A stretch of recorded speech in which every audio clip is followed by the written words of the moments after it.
ok?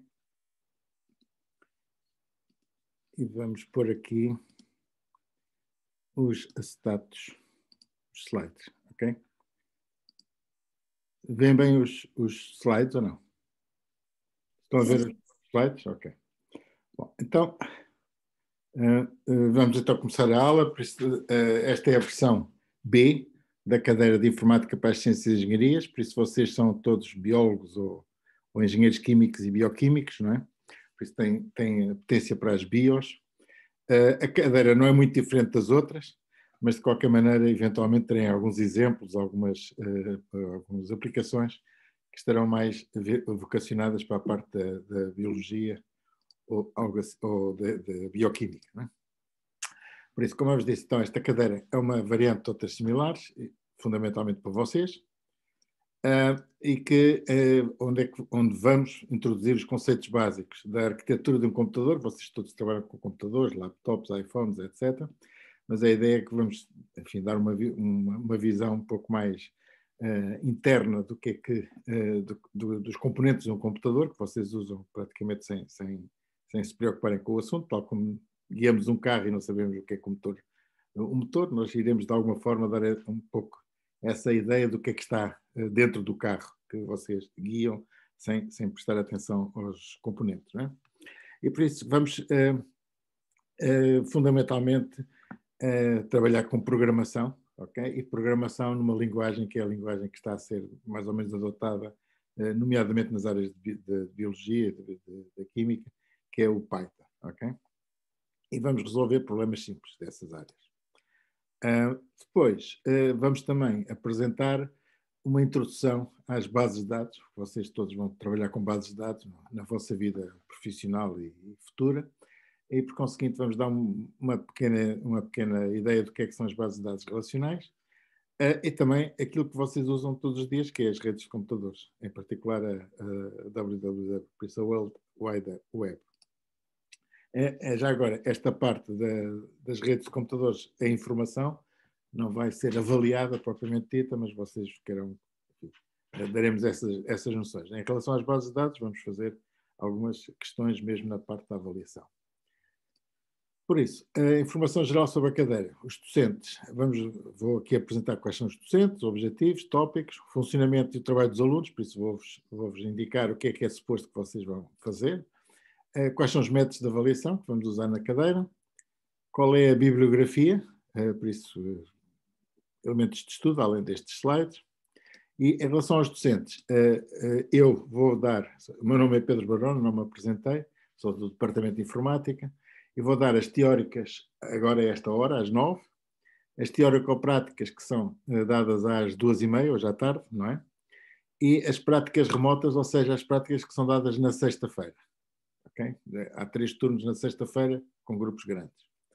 Depois as práticas propriamente ditas, que teoricamente, ou que inicialmente eram previstas ser presenciais, e que pelo menos até à Páscoa vão ser remotas, são dadas pela professora Cláudia Soares, okay? Que vai dar estes turnos, P1, P3, P4, enfim, vocês. Por acaso eu acho que isto não está no clipe, mas vou colocar no clipe. E um colega vosso, do 4º ou 5º ano, Frederico Vicente, que vai dar os turnos P2, P6, P8 e P10. Okay? Estes turnos, já agora, vão começar remotamente. Okay? Vocês têm os links que eu vos dei naquelas mensagens e vocês estão inscritos nestes turnos. Há uma meia dúzia de pedidos para mudar de turno e isso irá ser tratado agora durante esta semana e a próxima semana. Okay? De qualquer maneira, vocês, como estas aulas vão ser dadas não presencialmente, o meu conselho é que vocês tentem ir para o turno que querem ir, falem com o professor ou a professora e combinem, digamos, o que é que se pode fazer, ok? No entanto, o limite é que provavelmente a seguir à Páscoa vai haver aulas presenciais e estas aulas presenciais são nos laboratórios e os laboratórios só cabem 15 pessoas. Okay? Aliás, cabem 30, mas estão reduzidos neste momento a 15 pessoas por causa da Covid. Okay? E a ideia, de qualquer maneira, adiantando já, é que as teórico-práticas apresentam uma ficha de problemas para vocês resolverem, normalmente à terça-feira. Depois, na quarta e quinta, vocês fazem A primeira abordagem é resolver esses problemas, por isso, nesta teórico-prática dou-vos uma ideia de como é que se resolvem, vocês tentam resolver na quarta e quinta, e depois na sexta-feira, no vosso turno de práticas remotas, espero eu que seja fundamentalmente para tirar dúvidas, ok? Não é outra vez para repetir as aulas, é fundamentalmente para tirar dúvidas que vocês tenham na vossa resolução. Bom, isto é, digamos, já uma abordagem de como é que as aulas vão decorrer. Em relação aos objetivos, por isso o que pretendemos é que vocês ganhem o conhecimento das metodologias e ferramentas que a informática disponibiliza para resolver os problemas que vos interessam, nas áreas que vos interessam, nomeadamente, ou de ciências biológicas, ou de engenharia química e bioquímica. O programa, propriamente dito, vai ter uma primeira introdução, que é o que estamos a dar, depois alguns conceitos básicos sobre sistemas informáticos, e em princípio darei isso hoje. Depois algumas aulas sobre conceitos fundamentais de programação, como é que se fazem programas, que tipo de programas é que são feitos. Digo já que é a parte em Python, que vamos dar a linguagem. Depois vamos dar um interregno, digamos, em que vou dar informação sobre redes de computadores e web. Isto tipicamente vai decorrer enquanto vocês estão a fazer o primeiro trabalho, também já estou a antecipar, e por isso não é dada matéria nova para avaliação. Depois começamos com conceitos fundamentais de programação, a segunda parte, um bocado de bases de dados, ok? E esta é a parte que é avaliada depois no segundo teste e no segundo trabalho, ok? Dentro destas partes, não é? Iremos falar de aplicações específicas para as áreas BIOS, ok? Em particular, não são completamente específicas, mas tipicamente, por exemplo, o primeiro trabalho prático vai ser importante para quem está interessado em fazer sequenciações de ADNs, etc. Vocês todos já devem falar, que já devem ter ouvido falar, não é? E agora com a história da Covid, dos vários tipos, é importante sequenciar o ADN desses vírus, e aplicações específicas para fazer essa sequenciação, mas se você não é tão específica no sentido que os mesmos problemas que nós usamos para sequenciar, os mesmos programas ou as mesmas metodologias que usamos para sequenciar letras de um alfabeto, conseguinte do ADN, também podem ser usadas para sequenciar e para comparar letras de um texto, ok? Por conseguinte, os mesmos algoritmos são muitas vezes usados para comparar textos Word, comparar textos para verificar o que é que foi alterado, o que é que foi aumentado, o que é que foi retirado, ok? Por isso estão a ver que as aplicações serão eventualmente específicas, mas normalmente não são assim tão específicas. Todas as áreas das engenharias mais ou menos utilizam o mesmo tipo de metodologias e de programação. Bom, funcionamento das aulas, já vos adiantei. É suposto que vocês não tenham conhecimentos prévios de informática, se tiverem melhor, mas em princípio não precisam de ter. As aulas começaram agora, não é? Isto tudo também deve começar hoje, nomeadamente na parte da tarde, que já tem as aulas teórico-práticas. As aulas práticas e a teórico-prática começam esta semana, por isso são uma aula prática presencial de 1 hora por semana, ok? Em que iniciam a resolução das fichas que vos vão ser dadas. Por isso estas aulas são à quarta e quinta, depende dos turnos, e há uma aula não presencial de 1 hora na sexta-feira, fundamentalmente para tirar dúvidas. Estes turnos são de 15 alunos, mais ou menos, no máximo 15 alunos. Estes turnos são à volta de 60, mas estão muito desequilibrados, digo já. Mas como as aulas são não presenciais, à partida, enquanto for gerível, vocês podem assistir à aula que vos der mais jeito, ok? Uma aula ao fim da manhã, é uma aula, aliás, ao início da manhã e 2 aulas a seguir ao almoço. Por isso, tentem, mesmo que não estejam inscritos na aula propriamente dita, podem assistir às aulas, têm os links na página. O que é que havia mais? As aulas teóricas e aulas teórico-práticas, ok? São para todos. Esta aula e a aula de hoje à tarde é para todos. Já recebi várias mensagens a dizer que não se conseguem inscrever. Eu não sei como é que está a ser controlado isso. As inscrições neste momento estão a ser feitas centralmente, mas não se preocupem. As aulas teóricas e aulas teórico-práticas, vocês basta ligarem ao Zoom e assistir à aula propriamente dita. Não é preciso fazer nenhuma inscrição prévia. Antes disso, as aulas práticas e as aulas práticas remotas são preparadas inicialmente na terça-feira à tarde com uma aula teórico-prática. A presença, já agora, é uma pergunta que fazem muitas vezes. A presença não é obrigatória, por isso não há faltas, vocês não são avaliados por faltas, mas, obviamente, é fortemente recomendado. Okay? Não se aprende sozinho, não se aprende assim. É mais fácil aprender assistindo às aulas do que exclusivamente indo aos manuais ou o que for. Trabalho do aluno, ok? Por isso, o que é suposto vocês fazerem? Ok? Bom, esta cadeira é uma cadeira de 6 créditos, vocês pensam que já conhecem este sistema, ok? Um crédito, isto é o sistema europeu de Bolonha, por isso é suposto vocês, as cadeiras serem medidas pelo trabalho que o aluno tem e não apenas pelo número de aulas que vai ou não vai. Por isso, um crédito na faculdade, na FCT, fez-se, aliás, acho que é na universidade toda, corresponde a 28 horas de trabalho, ok? Há outras em que é 26, 24, mas enfim, isto é uma referência. E por conseguinte já estão a ver que vocês vão ter 28 vezes 6 horas que é suposto trabalharem, ok? As horas em contacto, por isso, as horas de aulas propriamente dito. Cada aluno tem 2 horas por semana, agora.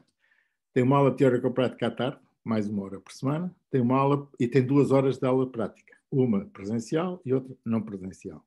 Por isso, tudo somado, eventualmente esclarecimento de dúvidas também, ok? Por isso, tudo somado está muito longe das horas todas que é suposto vocês terem, ok? Onde é que estão as outras horas? Em autonomia, por isso vocês têm que estudar, preparar testes, preparar a informação, realização dos trabalhos práticos, que também vai ocupar bastante tempo, e fazer os testes propriamente dito. Tudo somado, vocês devem dedicar 168 horas a esta cadeira, ok? É isso que é suposto. Em contacto vocês terão 24 horas, em 12 horas também nas teórico-práticas, ok? As teóricas 24, 12 nas teórico-práticas, mais 24 nas práticas. Por isso, isto é fazer as contas, como dizia o outro. O estudo é suposto vocês estudarem 5 horas por semana, não é muito, digamos 1 hora por dia, desde que sejam, sem contar sábados e domingos, desde que sejam regulares, é isso que é suposto vocês fazerem. Depois, na avaliação, vocês é suposto gastarem 44 horas nos trabalhos práticos, obviamente isso são valores médios. Algumas destas horas podem vir daqui, ok, no estudo, vocês estudam quando estão a fazer os trabalhos práticos. E têm testes e exames que, em princípio, são 4 horas. Okay? São 2 testes que vocês vão fazer durante o semestre ou, eventualmente, um exame no fim do semestre. Por isso, esta, digamos, é a repartição das horas que é suposto vocês trabalharem. E, por conseguinte, é uma boa ideia vocês começarem a pensar fundamentalmente nesta horas de estudo por semana fora das aulas e depois na parte dos trabalhos. Por isso, isto é, pensem que vocês devem trabalhar 1 hora por semana na cadeira fora das aulas. A avaliação. Como é que é feita a avaliação? São 2 testes, por isso a avaliação está prevista de fazer 2 testes, okay? A meio do ano, por isso tem avaliação contínua, que podem ser substituídos por um exame de recurso lá para julho deste ano. Não é? Os testes já estão marcados, espero que não mudem, ok? Isto aqui está engatado. É terça, não é terça, é... Bem, acho que são estes, vou confirmar. Mas é 6 de maio, que eu julgo que é uma quinta, isto aqui está engatado. E o segundo é 14 de junho, que eu julgo que é uma segunda-feira. Okay? Por isso, ambos são feitos lá para as 7 da tarde para ter salas. Porquê? Porque é suposto e é esperável que os testes sejam feitos presencialmente. Okay? Em maio, esperemos que em maio as restrições da pandemia estejam relaxadas suficientemente para permitir fazer os testes presencialmente. Se não forem presencialmente, terão que ser feitos remotamente, de uma forma qualquer que iremos combinar, tipicamente com o Moodle, mas esperemos que possam ser presenciais. Depois, o exame será algures em julho. Okay? Acho que é julho, é a época de exame deste ano. Por isso, as notas, o que é que vocês obtêm nisto? Obtêm a parte teórica ou prática, a parte teórica, se quiserem, com a componente teórica da nota final, ok? E essa componente teórica é a média dos 2 trabalhos, ok? Por isso, os trabalhos são avaliados de 0 a 20, vocês tiram a média, e essa média pode ser substituída pelo exame, ok? Se vocês quiserem aumentar a nota ou ainda não tiverem ainda obtido a aprovação, podem ir ao exame e a nota do exame substitui a nota dos testes. Ok? Por isso, para obter aprovação, é preciso terem pelo menos 8 na parte teórica. Ok? Por isso, há um limiar, por isso, quando fizerem a agregação da parte teórica e da parte prática, obviamente terão que ter 10, mas não é 10 à balda, ok? Não podem ter 0 e 20 e dar 10, a média, não? Tem que ter pelo menos 8 na parte teórica. A parte prática, como eu vos disse, são 2 trabalhos práticos. É suposto vocês organizarem-se em grupos de 2 alunos, por isso nós iremos nas aulas práticas pedir para vocês se organizarem. Os alunos não têm que ser do mesmo turno, mas dá jeito que sejam, ok? Mas não há essa restrição. Por isso, até 19 de abril, sensivelmente, vamos esperar que os turnos estejam organizados para depois podermos fazer a avaliação grupo a grupo. Não é? Há 2 trabalhos práticos. Okay? O primeiro trabalho prático há de ser publicado a 12 de abril, okay? E vocês têm que o entregar até domingo, 2 de maio. Okay? Por isso, tem sensivelmente 3 semanas. E depois, no dia 6 de maio, como eu vos disse, tem o teste. A primeira parte da matéria é dada, é avaliada quer por este primeiro trabalho prático, quer pelo teste que aparece alguns em maio, no princípio de maio. O segundo trabalho prático vai ser publicado a 24 de maio e é suposto vocês entregarem até 13 de junho e, por conseguinte, o teste, que é de ser no dia 14 de junho, conclui a avaliação da segunda parte da matéria. A primeira parte tem fundamentalmente programação, a segunda parte tem programação, tem sistemas, fecheiros, tem gráficos, tem bases de dados, por isso são as duas partes, digamos, que vão ser avaliadas nestas 2 componentes. Os trabalhos são entregues via e-mail, enfim, via web, de qualquer maneira, ou por e-mail, ou de outra forma que definiremos. E o que acontece é que não vamos discutir os trabalhos grupo a grupo. O que é suposto é que nos testes, por isso neste teste de 6 de maio e no teste de 14 de junho, haja perguntas relacionadas com o trabalho. E, por conseguinte, a nota do trabalho depende também da forma como vocês responderem às perguntas, ok? Ou seja, se tiverem a má ideia de se encostar ao vosso parceiro e não perceberem nada do que é que está no trabalho, arriscam-se depois a não responder às perguntas relativas aos testes, relativas aos trabalhos que são feitas nos testes, e por isso vocês podem ter um trabalho muito bom, mas se não responderem nada no teste correspondente ao trabalho, arriscam-se a que a vossa nota vá por aí abaixo. Ok? Ok, por isso a nota prática, então vai ser dada por 2 trabalhos, não é? Mas os trabalhos não valem exatamente a mesma coisa, ok? O primeiro vale 40%, o segundo vale 60% da nota prática, ok? E para obter frequência, vocês têm que ter uma nota superior a 8 também. E por isso, para passarem a cadeira, ok? A nota final tem que ser, obviamente, superior a 9,5, por isso tem que ser 10. E essa nota será, se tiverem menos que 8 na parte teórica ou prática, na parte teórica, vamos chamar assim, se tiverem menos que 8 na teórica, é essa nota que conta. Por isso, basicamente, chumbaram. A nota final será 40% da componente laboratorial, por isso dos trabalhos, e 60% dos testes. Okay? E em ambos, a nota final só será positiva, ou só garantirá positiva, se quer a parte teórica, quer a parte prática, tiver pelo menos 8 valores. As notas anteriores, já tive alguma discussão com algum de vocês, já enviei um e-mail a dizer que quem teve frequência a partir de há 2 anos para cá, mantém essa frequência, a nota de frequência, estarão dispensados de realizar os trabalhos e, por conseguinte, mantêm a nota que tiveram na parte laboratorial, mas poderão à mesma fazer os trabalhos. De qualquer maneira, nenhum aluno que esteja em segunda inscrição deverá ir às aulas práticas presenciais, não às outras. As aulas práticas presenciais são só para alunos de primeira inscrição. Mas, obviamente, se os alunos, mesmo que não indo às aulas práticas presenciais, fizerem os trabalhos, a nota a nota prática será a melhor das duas, ok? Aquela que vocês obtiverem este ano e aquela que vocês eventualmente já vem herdada de anos anteriores. Professores, Força. desculpe, eu tenho uma dúvida. Eu já tenho a frequência, mas eu queria saber se já fizemos os trabalhos e se não pretendemos repeti-los este ano, temos de fazer na mesma aquela defesa de nota que há no teste. Não, já tem a parte do trabalho, já tem a parte do trabalho. Ok, obrigada, professor. Por isso, a parte no teste, pelo menos há 2 anos, o ano passado foi diferente porque foi a parte foi online por causa da pandemia, mas de qualquer maneira vai ter claramente separada no teste, tipicamente é 1h30 a parte propriamente do teste, depois mais meia hora, qualquer coisa, para a pergunta relativa ao trabalho. Okay? Quem fez já os trabalhos, quem tem já nota dos trabalhos, não faz essa segunda parte. Professor, uma coisa, eu não sou de primeira inscrição, mas eu não sei como é que para me inscrever num dos turnos práticos presenciais. Não.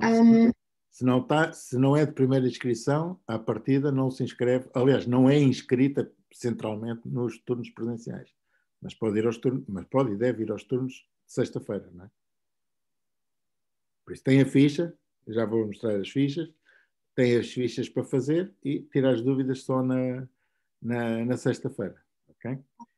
Neste momento, como as aulas não são presenciais, até se pode ir, digamos, encostar de alguma forma e pode participar numa aula dessas práticas, ok?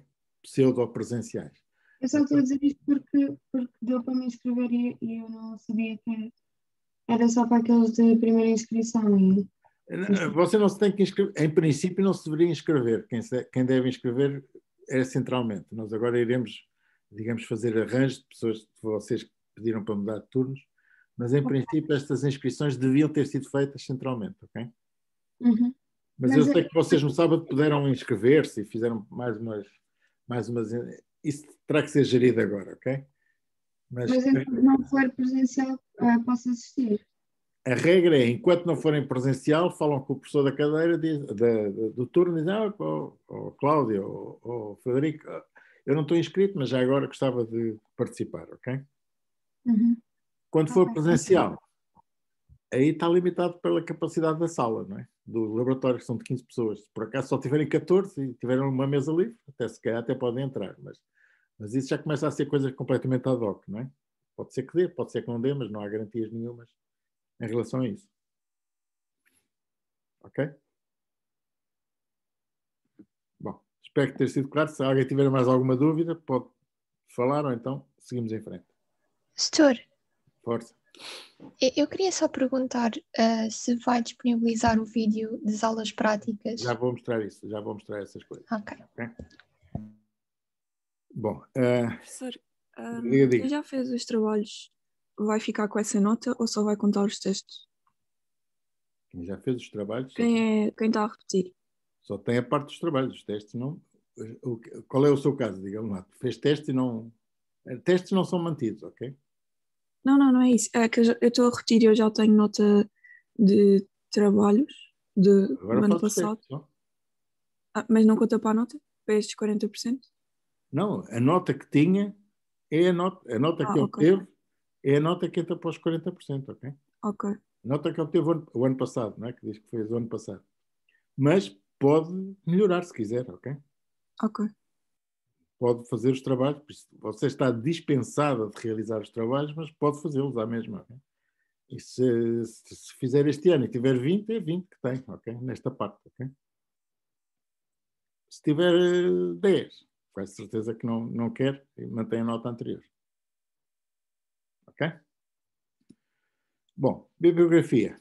Vocês têm os slides, não é? Basicamente é essa que normalmente vocês seguem, mas depois nos slides e nos sumários nós indicamos 2 livros de texto, mas sobre Python há milhares de livros de texto, ou seja, inclusive indicamos estes 2 porque têm links, ok? Não sei se conseguem vê-lo. O link apareceu ou não? Não deve ter aparecido. Deixem-me cá. Sim, apareceu. Apareceu? Ok, então deixem cá voltar aqui ao link, ok?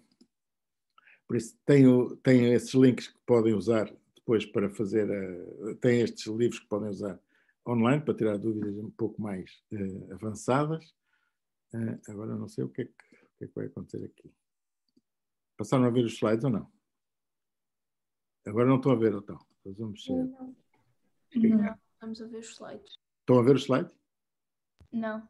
Não? Então deixa cá voltar a pôr os slides. O slide está aqui.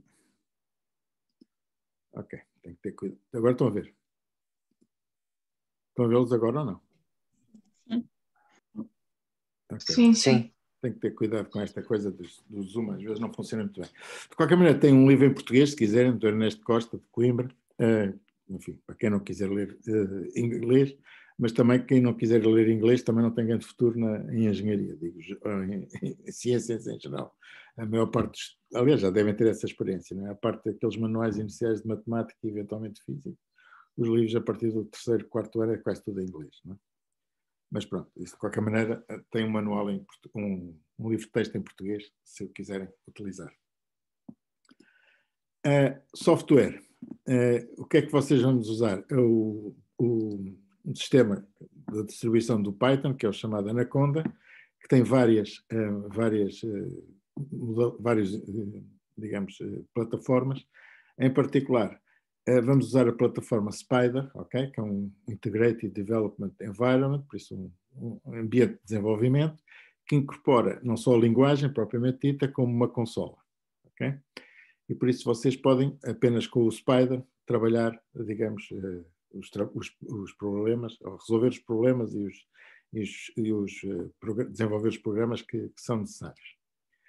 O Anaconda é descarregável para PCs, quer tenham Windows, quer tenham Mac, okay? Eventualmente Linux.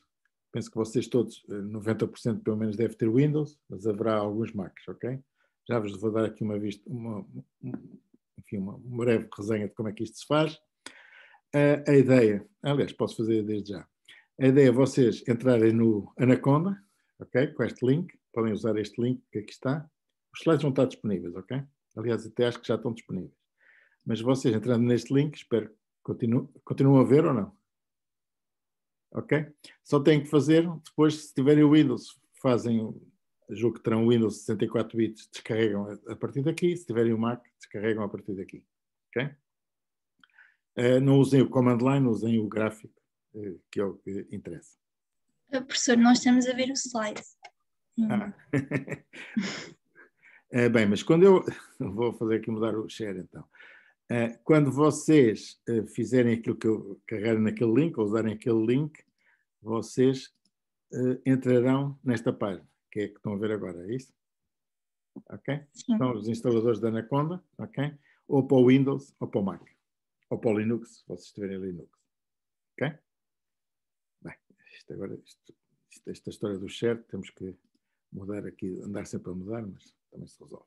Okay? Por isso, neste link, ou neste, e depois andam um bocadinho até chegar aos downloads. A página web, ok? Por isso, isto não é ASD, é web. É esta página, ok? Que é o que eu vou mostrar agora, que vocês, mais uma vez, não devem estar a ver, não é? Mas eu vou passar a ver. Por isso será esta. Por isso vocês, na página, estão a ver, não é? Esperemos que... Por isso, vocês na página têm várias edições, ok? Temos a edição deste ano, ok? Em que é feita a apresentação, enfim, diz para que é que serve. Tem o programa. Ok, já está aqui o programa. Depois tem a bibliografia, que é aquela que eu vos mostrei no slide. Podem chegar lá através daqui. Tem o software, por isso já sabem que podem ir para... por acaso aqui o link é diferente. Mas o link é daqueles, basta anaconda.com e então a passear até chegar ao download, não é? Tem as regras de avaliação, okay, aquelas que eu vos mostrei. Mais uma vez, ou aliás, aviso-vos desde já, as regras, datas, tudo o que é oficial é o que está no clipe. Nós do clipe passamos para aqui, ou daqui passamos para o clipe. Às vezes as coisas não batem a 100% certas porque muda-se de um lado e não se muda do outro, mas na dúvida, a informação que está no clipe é a informação oficial, ok? Se a data no clipe for, por exemplo, neste caso das provas, esta aqui está certa. Se por acaso aqui tiver dia 6 de maio e no clipe tiver 8 de maio, quem manda é o clipe, ok? Por isso, sempre também atenção. Os testes, aqui neste caso não aparece ainda nada, ok? Mas há de aparecer na altura. As notas também é a mesma coisa, por isso... Professor, estava só cortando. Não estou conseguindo escutar nada que você está dizendo. O som não está com som? A net pode não estar muito boa, mas espero que... Agora voltou, mas teve uma parte aí que cortou para a gente. Isso, peço desculpa, mas a minha net não é fibra, por isso a net de casa não é 100%, ok? As notas, depois vão ter coisas deste género, não é? Vão ver aqui as notas, vão ver as notas que tiverem nos trabalhos práticos, a parte da frequência, nos testes, no exame de recurso, e depois terão as notas agregadas, ok? A parte para os docentes também acho que está aqui já, por isso é a Cláudia e o Frederico Vicente, sou eu que dou a parte teórica. Depois a parte que me interessa mais é a parte dos sumários. O que é que vocês veem nos sumários? Vem um plano das aulas, ok? O plano das aulas está aqui, basicamente, hoje é dia 16, começamos com a aula teórica, também temos a aula teórico-prática, são no mesmo dia. Depois, quarta e quinta, vocês dão a primeira ficha nas aulas presenciais, ou práticas presenciais, e na sexta-feira dão os turnos não presenciais, para estes turnos online. Okay? Pronto, agora é uma questão de seguir, espero que isto esteja certo, pode haver aqui alguns ajustes, mas como vocês veem, por exemplo, o que tem aqui, o primeiro teste é no dia 6, ok? Depois de fazerem 5 aulas práticas, mais uma para apoiar o trabalho, ok? Trabalho que deve ser entregue no dia 2, e que é avaliado depois a primeira parte da matéria no dia 6, no teste. Okay? Essa é a ideia. Aqui é a mesma coisa, na segunda parte, o trabalho é apresentado no dia 24, vocês fazem até o dia 13, entregam no dia 13, no máximo, e no dia 14 são avaliados no teste. Depois, alguns, no final, haverá um exame ou para melhoria ou para passar. Ok, por isso, basicamente, o plano é este. Está aqui os sumários. Podem não estar exatamente iguais, mas é fundamentalmente isto. Por exemplo, este 5x, porque é que isto é 5x? Porque não é dada a matéria nova, ok?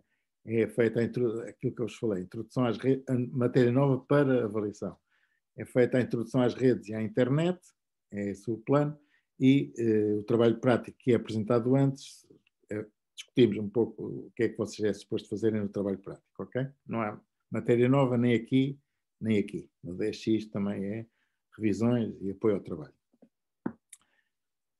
Bom, em relação ao horário propriamente dito, tem o horário, este é o do clipe, que eu copiei, espero que ainda, mais uma vez, o do clipe é que manda, isto está copiado, por isso se houver algo, se o clipe mudar e eu não mudar, o do clipe é que manda. Vocês têm as aulas presenciais no quarta-feira e quinta-feira, as aulas não presenciais na sexta-feira, e estamos agora à aula teórica e a aula teórica prática à terça. Okay? Há aqui uns laboratórios que, por enquanto, valem pouco, porque isto é tudo online. O sumário, ok, das teóricas, ok, isto que iriam ver.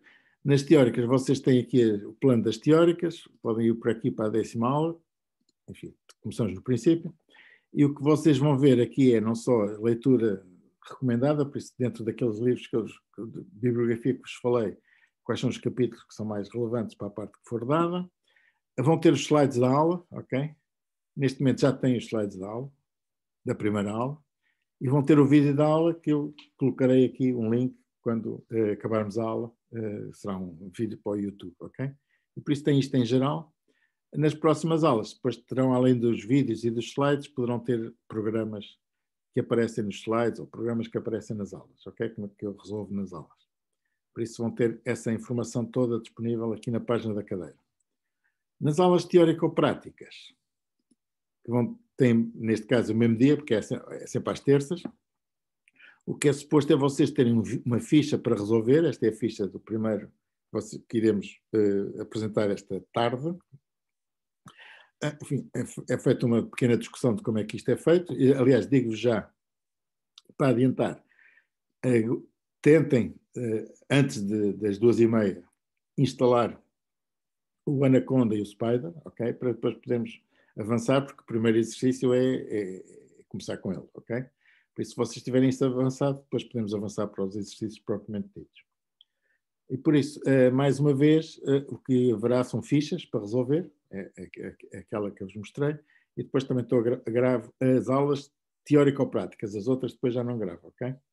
Por isso, não sei, podem falar com a Cláudia ou com o Frederico se eles gravam os turnos dele, mas tipicamente é sempre a mesma coisa a partir daqui, ok?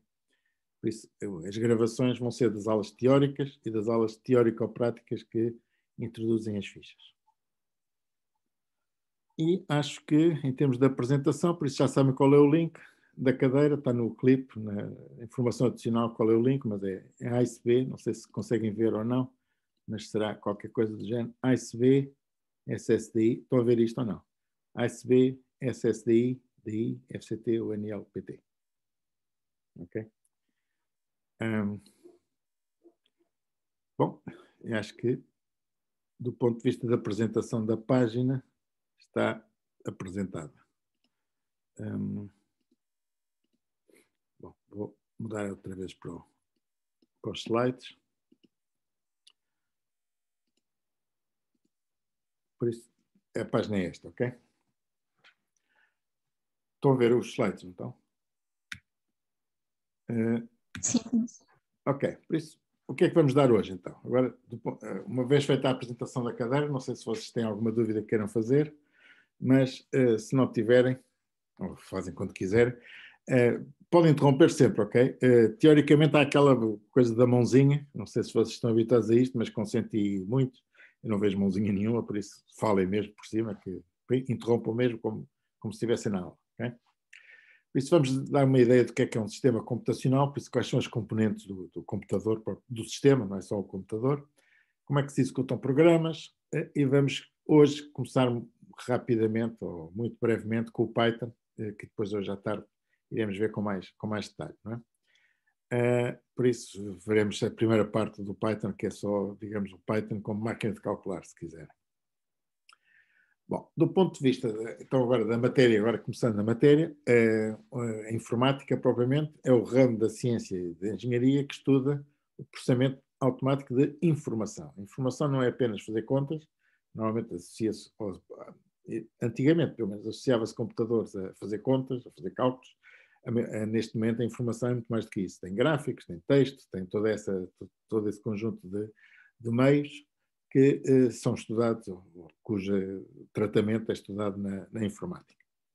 Por isso, isto inclui, obviamente, os sistemas computacionais onde este tratamento da informação é feito, como os programas que são usados para desenvolver, digamos, esse tratamento, e os ambientes da programação, por isso o sistema computacional pode ter um computador, mas depois é preciso haver alguma camada entre o computador e a pessoa para que nós não tenhamos que andar a trabalhar ao nível dos bits do computador, não é?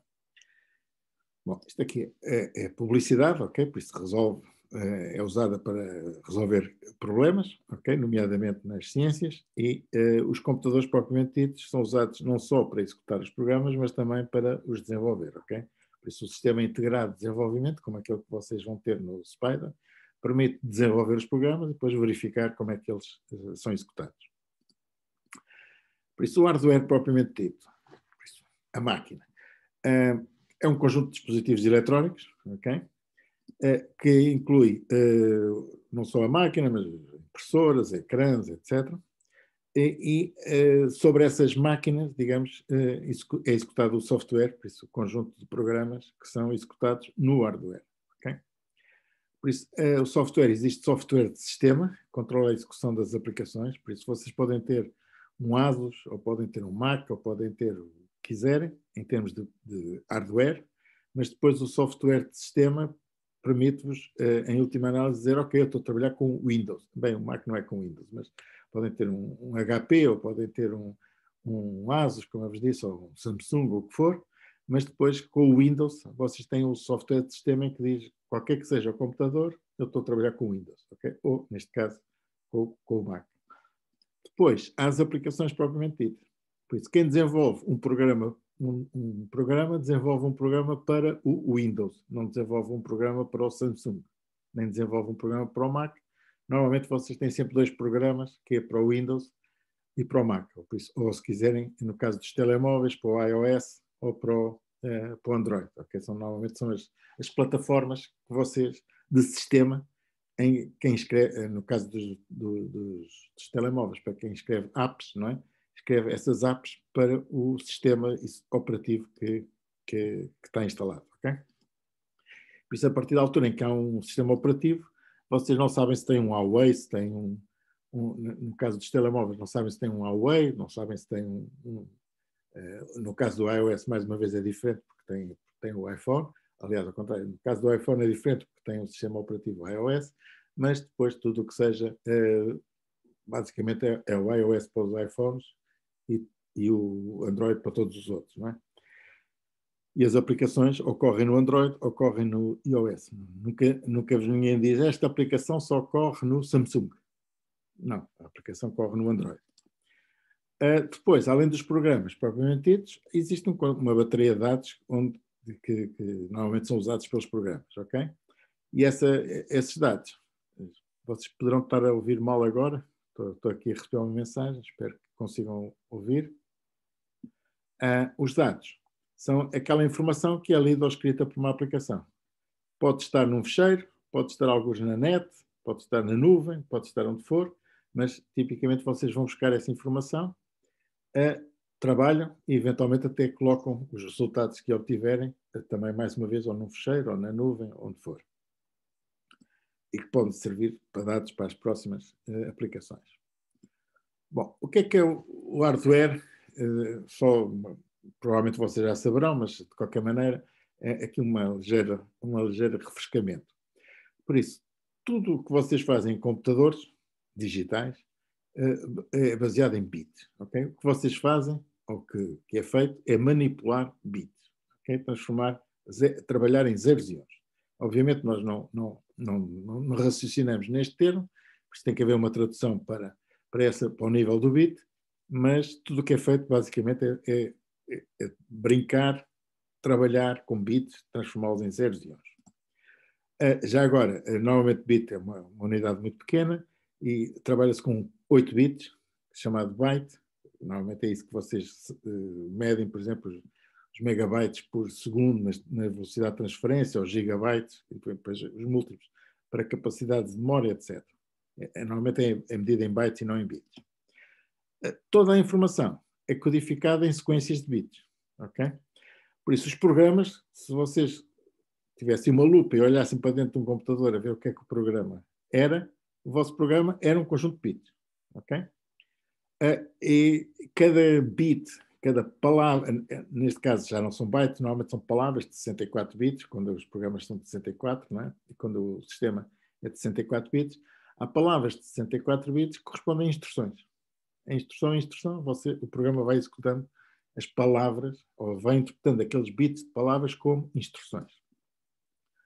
Os dados também são bits, e estão noutra parte da memória, também são manipulados por esses programas. Vamos ver aqui um exemplo. Por isso, um computador, tipicamente, tem uma unidade central de processamento, que é o coração, digamos, do computador, que faz a execução das instruções, envia ordens para o teclado, para o ecrã e para o disco. Okay? Isto é a parte, digamos, fundamental. Depois, trabalha normalmente sobre dados que estão em memória. Eles podem vir de outro lado qualquer, mas a unidade central de processamento coloca os dados em memória e trabalha com esses dados em memória, transforma a memória e eventualmente depois transfere a memória para outros lados. De onde é que vêm esses outros lados? Tipicamente, ou em primeiro lugar, do disco. Okay? Qual é a diferença entre o disco e a memória? Tipicamente o disco é mais lento, mas a memória mas a informação, os bits que lá estão, não se apagam, digamos, quando vocês desligam o computador. Por isso a memória é normalmente volátil, RAM. Os discos, antigamente eram discos mesmos, placas que rodavam e tinham uma agulha, neste momento já são solid state, também já são eletrónicos, mas de qualquer maneira são mais lentos que a memória RAM e não são voláteis. Depois, e é onde se é armazenado permanentemente os dados. Depois, Para manipular, vocês têm que dar ordens ao CPU e vocês dão ordens através do teclado e aquilo que for processado é-vos transmitido normalmente no ecrã, mas também pode ser enviado para o disco e também pode ser enviado para a impressora. Vocês podem querer imprimir qualquer coisa, isso não está aqui dito, ou podem simplesmente enviar para a rede, alguns para outro computador. Ok? Força. Suzy, dúvida? Professor, eu tenho uma questão. O que é exatamente armazenamento volátil? A parte volátil é o quê? Volátil é que você tem um programa em memória. Pense no Excel, ok? Imagine que tem um Word qualquer, está a fazer um Word. Apaga-se o computador. Se você não fez save, perdeu aquilo que lá tinha. Ok. O save é o que permite passar da memória para o disco. Ok. Ok? Por isso, tipicamente, agora quase que já não se usa isso, porque eles não vão abaixo, mas aqui há uns 20 ou 30 anos a pessoa estava sempre a fazer save. Os computadores iam-se abaixo muitas vezes, ok? E cada vez que o computador vai abaixo, tudo o que está na memória vai à vida. Ok? Ok, obrigada. Ok, mais alguma dúvida? Então, seguimos. Por isso, isto é informação, não vai ser avaliada, obviamente. Por isso, a saída de resultados normalmente será feita para o ecrã. A primeira coisa que nós queremos é ver no ecrã, por exemplo, em gráficos, ou texto mesmo, mas também pode ir para uma impressora, como eu vos disse, para a rede. Os tipos de memória, ok, voltando aqui à pergunta que tinha feito. A memória central, ok, que normalmente é feita que é RAM, ok, que armazena os dados e os programas que estão a funcionar, ok? E enquanto os programas estiverem em memória, enquanto o computador estiver a funcionar, tudo funciona bem, ok? São esses que estão a trabalhar. Mas é volátil, como eu estava a dizer, não é? Se o computador é desligado por algum motivo, se há aí uma falha qualquer, perde-se tudo o que lá está. A memória de disco tem maior capacidade, enquanto que vocês, por exemplo, em RAM, neste momento os PCs têm gigabytes, não é? 8 gigabytes, 16 gigabytes, os discos já falamos em terabytes, ok? É mesmo em PCs, não é? Ou seja, 10 elevado a 12 bytes, enquanto que a memória está em 10 elevado a 9 bytes, por isso é 3 ordens de grandeza maior, por isso normalmente tem cerca de 1000 vezes mais capacidade que a memória central. O inconveniente é que a velocidade de acesso é mais pequena, ok? É mais lento, por isso não se trabalha diretamente no disco, atrasava muito o processamento. A informação está arrumada, no caso da memória, está arrumada em ficheiros, por isso o sistema operativo é que gere isso. Vocês basicamente dizem, ok, guarde-me isso no ficheiro e não se preocupem mais com o assunto, porque o computador, ou aliás a memória, fica partilhada entre vários ficheiros e o sistema operativo diz quais são os ficheiros que estão disponíveis e eventualmente com uma interface gráfica para vocês poderem, através de janelas, abrir pastas e fechar pastas, etc. O que é que são ficheiros? Okay? Bom, do ponto de vista lógico, um ficheiro, como eu vos disse, é uma sequência de bytes, são zeros e uns. Okay? Normalmente, o que distingue os ficheiros é o seu processamento. Okay? Se for um ficheiro tipo TXT, texto, o que ele vê, o que o programa olha para um ficheiro que está catalogado como sendo um ficheiro de texto e olha para sequências de 8 bits e cada 8 bits é um caractere. E mostra-vos um caractere no ecrã, por exemplo. Mas pode, eventualmente, ter um JPEG, ok? E se for um JPEG, o que vocês têm é um conjunto de bits, ok? Em bytes, neste caso. Cada byte corresponde à intensidade de uma cor, num determinado ponto, ok? Por isso, um ecrã tem, assim, grosso modo, 1000 por 1000, tem 1 mega, 1 milhão de pontos. Cada ponto terá 3 corzinhas, ok? Depois eu irei ver isso melhor. E cada byte corresponde a uma intensidade de uma das cores, do vermelho, do verde ou do azul. Okay? Por isso, uma imagem com 1 milhão de pontos tem tipicamente 3 milhões de bytes. Okay? Cada um com a intensidade da cor azul, verde ou azul, verde ou vermelha que aparece num determinado ponto. Okay? Claro que depois há maneiras mais eficientes de guardar os textos, os gráficos ou as imagens, mas digamos esta será a base. No caso de números, os bytes, ou os bits ou os bytes, são codificados de forma a representar números na codificação binária, normalmente. Ou em binária, no caso de inteiros, ou em vírgula flutuante, que depois irei mostrar mais à frente. Por isso, este ficheiro, por conseguinte, tem bits, okay, organizados em bytes e palavras, mas em última análise é guardado no disco, okay, e é acessível através do identificador único que o sistema operativo mantém. Ou seja, quando vocês dizem para guardar o ficheiro como xpto.jpeg, okay, num determinado diretoria, ele guarda nessa diretoria, inclusive se tiver já esse ficheiro com um nome igual nessa diretoria, ele pergunta, tem a certeza que quer gravar por cima do que já lá tem? E depois, normalmente há opções de ou gravar por cima ou fazer uma cópia, ok? Mas, basicamente, o identificador único garante que vocês, em qualquer altura, sabem qual é o nome do ficheiro que guardaram, com a informação que guardaram. Ok, na memória central. Bom, a memória... Pode repetir, por favor. Cortou-se um bocadinho, talvez só a dizer... Ok, no ficheiro... As últimas frases.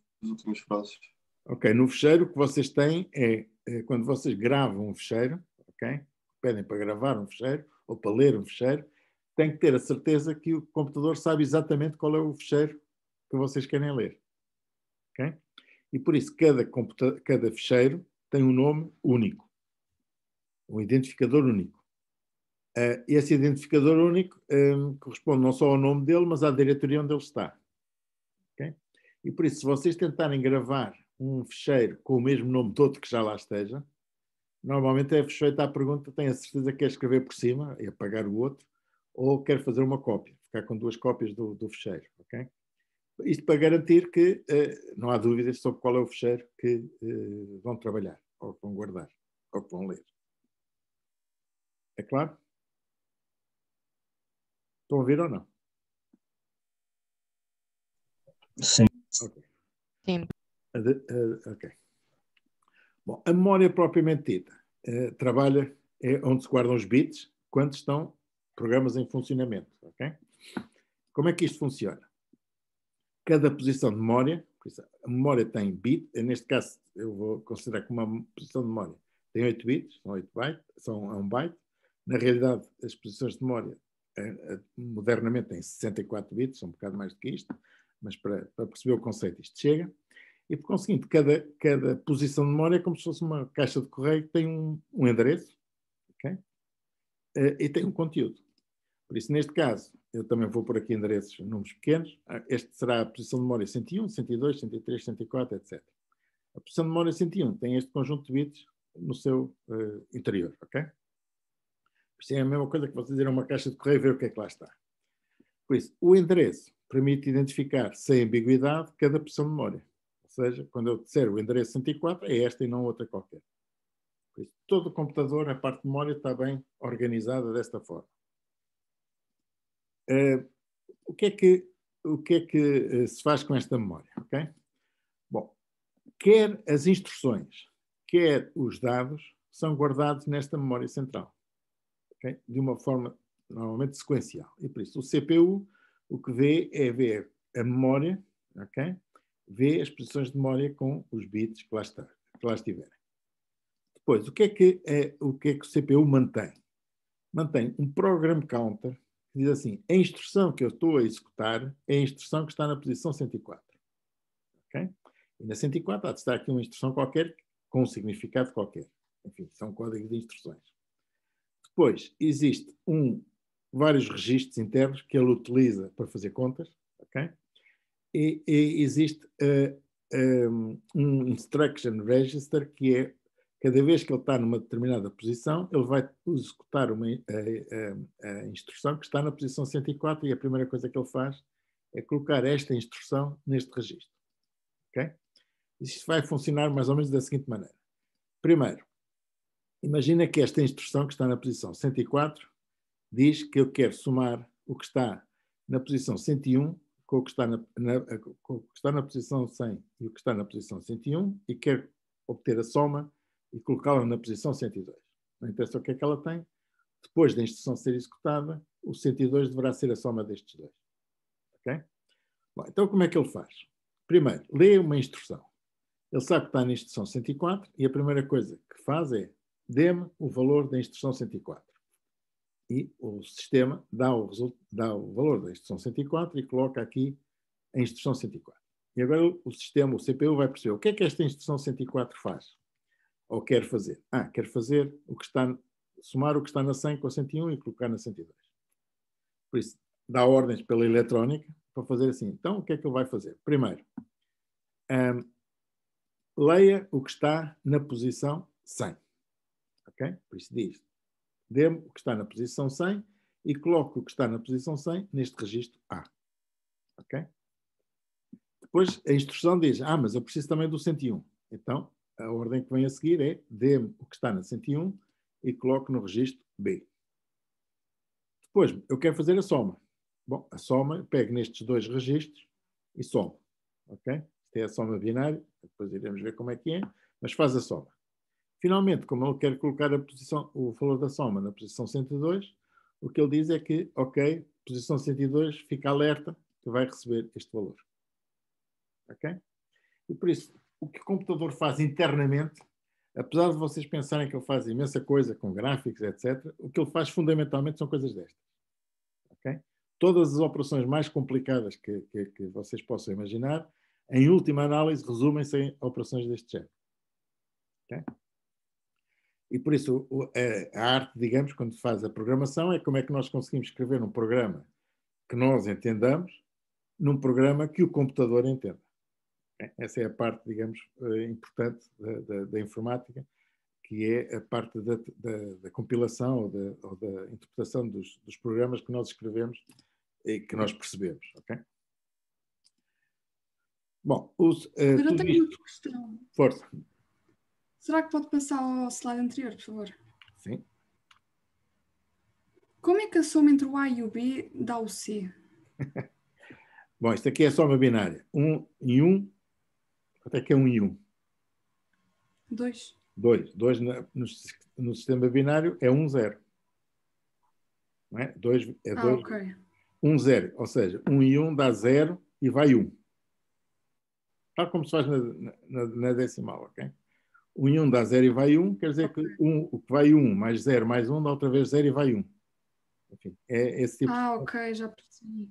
Ou seja, faz as contas em binário, não faz. Diga. Como é que ali, a seguir ao exemplo, quando o setor tem escrito exemplo, quando ali diz somar o 100 com o 101 e substituir no 102, é só escrever isso e ele percebe? Ele sabe que tem que somar os dois. Esta frase é o que está na instrução 104. Sim, sim. 104 há de ser um conjunto de bits que quer dizer isto. Obviamente, para dizer isto tem que ter mais de 8 bits. Okay? Por isso as instruções normalmente são 64 bits ou qualquer coisa assim de género. Okay? Mas ele vai ver as instruções e vai ver os primeiros bits, quer dizer que é uma soma ou subtração, guardar o que for. Okay? Ele vai descodificar uma instrução, os bits de uma instrução para perceber que é isto que ele tem que fazer. Okay? Tudo isto em linguagem de bits. Okay? Por isso não é fácil. Só olhar agora em detalhe que podíamos ver quais são as operações em binário dos processadores. Não é? E você tem que ir olhar para o Intel e ver quais são o conjunto de instruções que ele tem, okay? Que são em bits. Ok, obrigada. Isto é chamada a linguagem máquina, ok? Nós não trabalhamos em linguagem máquina, nós trabalhamos em linguagem de alto nível, ok? Tá? Professor, Diga. eu não sei se me consegue ouvir bem, mas... Estou a ouvir, estou. Ok. Pode só explicar outra vez a diferença entre este primeiro, o PC e depois o IE? O PC é o Program Counter. É o contador de programas, diz onde é que está a instrução.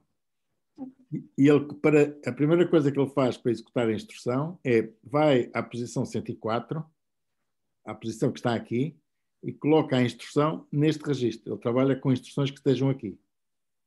Okay? E ele, a partir daqui, depois tem uma eletrónica que diz, isto que é preciso fazer é aquele conjunto de operações que eu vos disse, não é? Vá à posição 100, vá à posição 101 e faça isso, não é?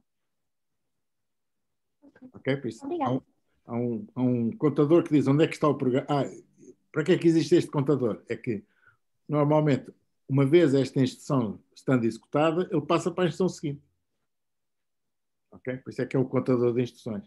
Passa para a instrução seguinte, vê o que é que lá está, coloca aqui e executa. Depois passa para a instrução seguinte, etc. Não é? Isso vai fazendo uma a uma as instruções, exceto quando tem ifs, não é? Que nesse caso ele pode mudar, dar saltos. Mas, enfim, não vamos entrar nesses detalhes. Professor, Força. Só para relembrar, o CPU vai buscar essa informação a que memória? A RAM. Ok. Tudo isto é memória RAM, ok? O disco não é para aqui chamado. O disco é com operações de género guardar em disco. Quando é guardar em disco, pega numa data de memória e vai para o disco, ok? Por isso, o sistema operativo, como eu vos disse, vocês não vão trabalhar a este nível, ok? Aqui não percebeu nada. Enfim, trabalhar aqui. Eu cheguei a trabalhar com isto há uns 30 ou 40 anos. Ainda há quem trabalhe com isto quando quer otimizar código, mas normalmente já ninguém trabalha, digamos, em binário, ok? Trabalha-se em alto nível e para trabalhar em alto nível a primeira coisa que é preciso saber é que, por exemplo, o Intel tem um conjunto de instruções diferente do AMD, dos processadores. Há vários processadores que vocês quando compram, e agora o Mac também tem um processador próprio, etc. Todos têm processadores diferentes. Mas quem faz um programa não vai fazer este nível, não vai trabalhar este nível. Vai dizer, ok, eu quero um programa que faça isto, coisas deste género. E por isso o que vai fazer é um programa para um determinado sistema operativo. O sistema operativo depois é que faz essas instruções mais detalhadas, ok? E por isso, quando vocês ligam o computador, é o sistema operativo que vai ser carregado, por isso vai executar e vai ficar à espera de comandos, tipicamente, não é? Esses comandos podem ser dados por um interpretador de comandos, que vocês já não dão, enfim.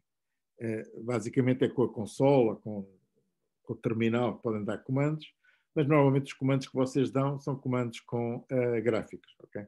Clicam em ícones para abrir, para fechar, etc. Por isso, o sistema operativo percebe, digamos, que comandos é que estão a ser pedidos.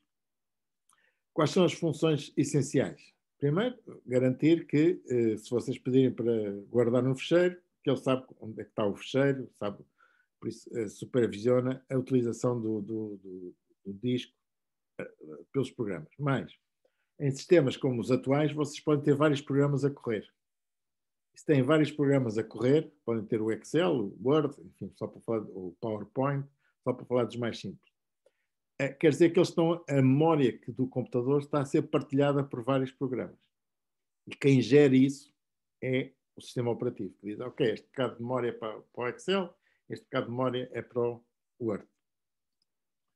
E por isso, e controla também o acesso ao CPU, por isso podem estar a fazer várias coisas ao mesmo tempo, e ele tem que dizer, ok, dá uma fatia de tempo, agora vai trabalhar com o Excel, agora trabalha com o Word, e por isso podem fazer várias coisas ao mesmo tempo. Não é ao mesmo tempo, é sequencialmente, mas como ele faz as coisas em microsegundos, vocês acham que não vão fazer as coisas ao mesmo tempo, não é? Está a dividir o tempo de uma maneira que vocês nem percebem que está a ser suspenso. Controla também os periféricos, por isso vocês dão ordem para imprimir, e quando dão ordem para imprimir, ele tem que saber quais são as impressoras que estão instaladas e eventualmente escolher a impressora que vocês querem. Gera memória central, isto é a parte que eu estava a falar, por isso se ele tiver vários programas a correr, tem que ter este bocado de memória para este programa, este bocado de memória para outro programa. Gera o disco, ou seja, tem que saber qual é a parte do disco que está ocupada e qual é a parte que não está ocupada. Se mandarem escrever um fecheiro, tem que escrever o fecheiro na parte do disco que não está ocupada. Se mandarem ler um fecheiro, ele tem que descobrir onde é que está o fecheiro. Okay? E depois oferece aos programas funções para usarem o hardware, ou seja, enfim, os vossos programas, vocês escrevem programa, enfim, vou passar isto, é mais detalhado. Bom, o que é que o sistema operativo tem que fazer? Tem que fazer o carregador dos programas, ok? colocam-os em execução. Tipicamente pode ser feito, eu vou mostrar. Por isso, se vocês tiverem julgo que vocês nunca viram isto, ok? Mas no Windows, se usarem o comando, ok? O que vocês podem é fazer comandos diretamente com instruções diretas, ok? Ou então, que é aquilo que vocês provavelmente estão a usar, tem um sistema, não sei se esta é a interface que vocês ainda veem no Windows, eu não uso Windows, mas tem esta interface que tem fecheiros, tem pastas, tem fecheiros dentro de pastas, vocês podem clicar e vão navegando, digamos, no fundo dizer que querem ler um fecheiro é a mesma coisa que clicarem aqui num fecheiro para o abrir. Os comandos podem ser dados desta forma, não é? Por isso, naquelas janelinhas, vocês podem pôr print, o nome de um fecheiro, ou então, assim deste género. Não vou entrar em detalhes porque vocês não vão usar isto, provavelmente, mas podem saber, dê-me lá o que é que está na diretoria, ou imprima-me lá um fecheiro, ou, enfim, ou então, que é o mais... ok, ou então pode ser o nome de um programa, ok? Por isso, aqui por exemplo, podem fazer carrega o Word, ok? Word, o nome de um fecheiro. Nesse caso, ele tem que carregar o Word, depois tem que, no Word, ler o fecheiro. Mas ninguém faz isso, ou vocês não fazem isso a este nível, por isso vou passar aqui diretamente para a interface gráfica que é que vocês normalmente utilizam, ok? Por isso, podem fazer cliques, duplo cliques, arrastar, largar com como é que se diz? Um ícone.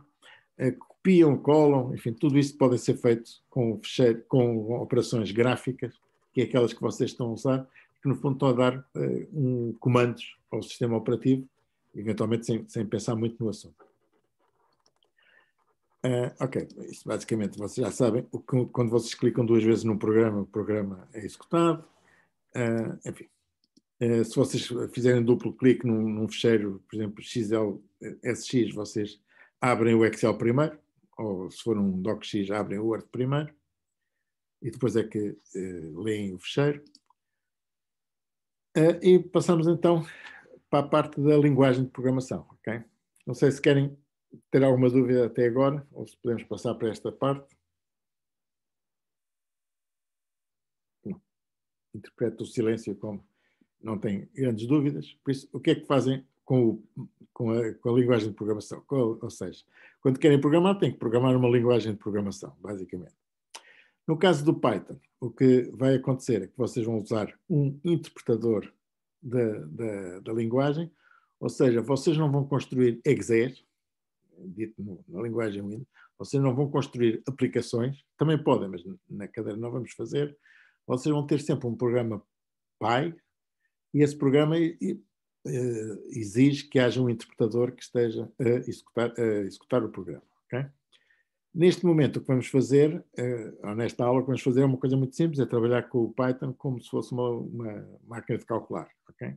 Por isso, podemos escrever expressões aritméticas, podemos avaliar as expressões aritméticas e também, aí já um bocado mais, podemos usar texto também, strings. E para algumas operações sobre as expressões aritméticas, vamos usar a biblioteca do matemática, para fazer funções mais complicadas. Ok, antes disso, para que é que vocês querem programar?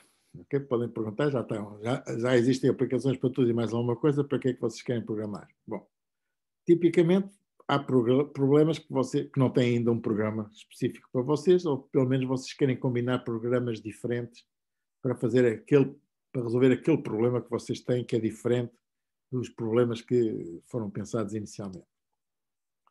Bom, e se vocês programarem, o sistema fica automático, ok? O programa pode-se repetir N vezes e sempre que vocês o reproduzem, sempre que vocês o executam da mesma maneira.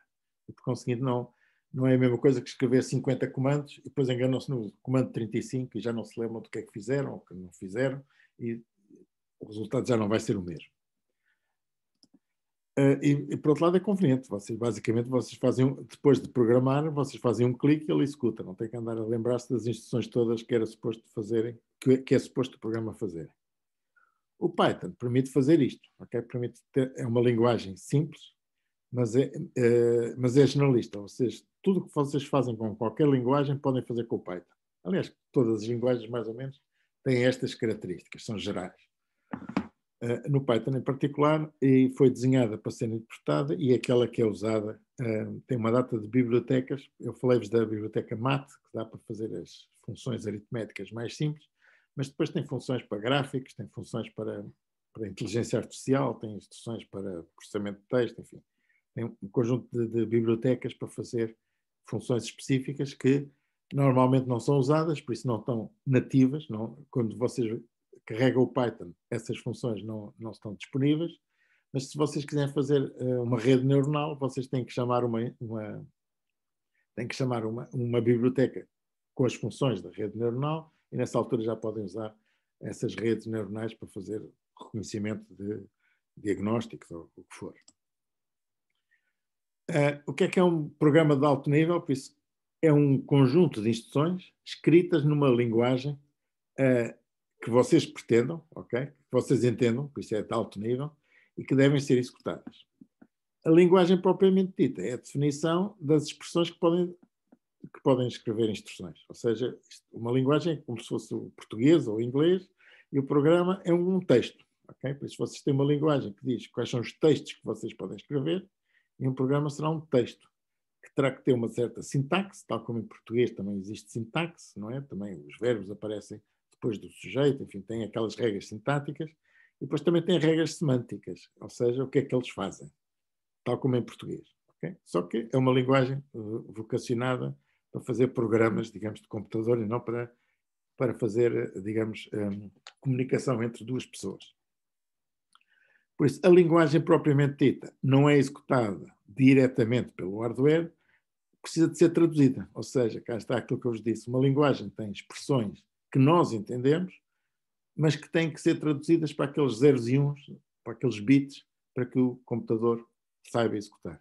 E a tradução da linguagem de alto nível para a linguagem de computador, de zeros e uns, linguagem máquina, é que é feita normalmente ou por compilação, e quando é feita por compilação é criado um ficheiro exe, ou então por interpretação, em que vocês têm um interpretador e executam, dentro do interpretador, executam o vosso programa. Que é o que vai acontecer no caso do Python. Ok? Está claro? Enfim. Ou seja, por isso, isto é o que eu vos falei, não é? Quando um programa é compilado, cria-se um ficheiro máquina, normalmente com a extensão exe. Quando é interpretado, o interpretador vê linha a linha o programa e vai executando, e por isso tem que estar sempre um interpretador e um programa ao mesmo tempo, não pode ser um programa standalone, como é os exes. Por isso nós vamos trabalhar com o Python e vamos trabalhar com o interpretador que é o Spider, que tem uma consola IPython. Okay? Por isso o que é que o interpretador faz? Okay? Lê uma linha, essa linha analisa o que é que a linha é suposto fazer e manda executar as instruções ou as ações dessa linha. Ok? Lê uma linha, é uma instrução, a seguir vai para a linha seguinte e vai fazendo, o programa basicamente vai fazendo isto sucessivamente até acabar com até o programa acabar. Enfim, isto agora, o CPU, enfim, isto agora voltando à mesma, o CPU é o que faz as instruções e o código e os dados estão em memória do interpretador, e por isso o que ele vai fazendo é passando a informação. O CPU lê as instruções, lê os dados, executa, volta a pôr essas informações em memória. Okay? Para escrever os programas, normalmente é através do teclado, que nós escrevemos os programas que depois são guardados, inclusive em disco, e verificamos o resultado das instruções no ecrã ou, eventualmente, noutros periféricos. Por exemplo, isto é o exemplo que eu vou-vos dar, depois já vou trabalhar com o Python diretamente. Se vocês na consola, a consola do Python ou do Spider, a azul diz o que é que vocês está à espera de um comando. Okay? E vocês podem pôr o comando 5+2. Okay? Obviamente 5+2 é uma expressão e o que ele faz é executar a instrução. Okay? Por isso eu vou representar as instruções a azul, o que nós escrevemos a vermelho. Ele interpreta esta instrução e executa. Okay? E ao executar, devolve o valor 7. Okay? E por isso tudo isto, tudo o que está por trás, ou seja, aquela instrução de soma que eu vos falei há bocado, traduzir o 5 e o 2 em binário, o 7 em binário, tudo isso é feito pelo interpretador e pela consola, de forma a que nós consigamos perceber o que é que está a ser feito, ok? Nós não estamos a trabalhar com bits, nós trabalhamos com números mesmo, números na numeração decimal. Por isso, o Python, aliás, o que vocês vão trabalhar é com um ambiente que gera os ficheiros, a consola, e que tem o interpretador do Python, propriamente dito, ok? Ou seja, vocês vão ter uma... Vou passar para outro boneco, ok? Por isso, tipicamente, vocês com o Spider, vocês vão ter uma consola um ecrã deste tipo. Eu já vos vou mostrar. Por isso, o que é que este ecrã tem? Tem 3 janelas, ok? Por isso, esta janela tem 3 componentes, ok?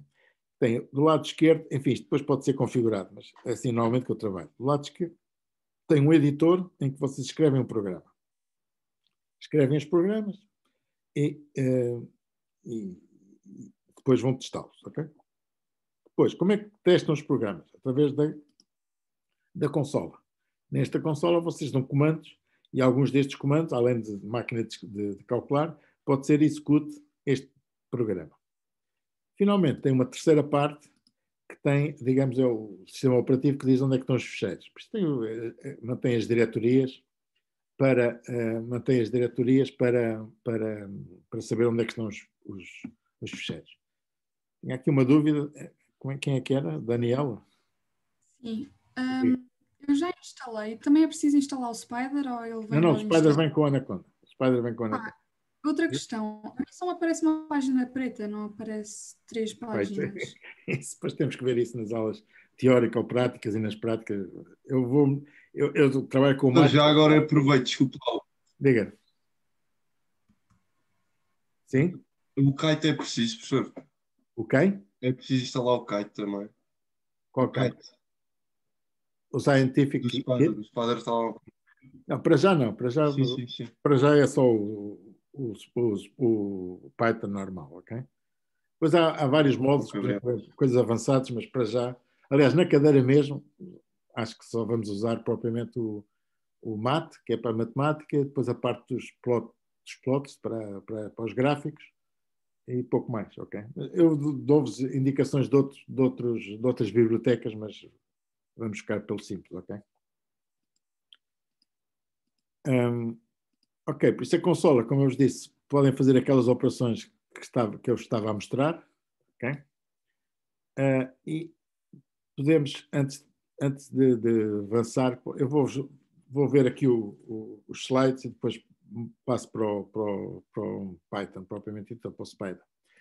Por isso, o que é que o Python faz? A linguagem Python manipula objetos, ok? Por isso, todos os dados que o Python manipula são considerados objetos, ok? Estes objetos têm um determinado tipo e esse tipo define as operações que podem ser feitas com esse objeto. Concretamente, o objeto tem um tipo e tem um valor. O valor é o que ele vale, propriamente dito, ok? Aqui um exemplo. 5, ok? É um objeto, ok? Que é do tipo int, inteiro, e tem o valor 5. Menos 4.6 é também um objeto, mas este objeto tem o valor, tem o tipo float, vírgula flutuante, por isso decimal, ou número real, e tem este valor, menos 4.6. Ok? A função type permite saber qual é o tipo de um determinado objeto. Ok? Por exemplo, se vocês disserem 5, ok? Se imprimirem 5 na consola, basicamente o que ele faz é repete o valor. Se vocês puserem este outro menos 4,6, ele volta digamos, a indicar o valor. Vocês podem querer saber qual é o tipo de 5 e a resposta será int. Tal como o tipo de menos 4,6 recebe como resposta que é um número real, vírgula flutuante. Ok?